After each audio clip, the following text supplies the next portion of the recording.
using the COUNTD function with Tableau fundamentals. COUNTD is going to return the unique number of values in a dimension or a field, and it's different than count, which returns the total number of records.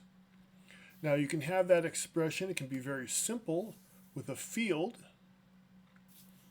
or it can be a little more complex with a formula. In this case, I have an if-then statement. And so as this is processing, it's looking at to see if the state is California. If it is, brings in the order ID, and then looks at the COUNTD.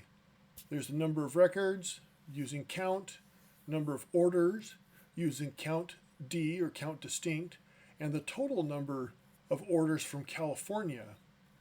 So with this chart here, you're able to look at the orders from California versus the total number of orders without having to use the fixed function.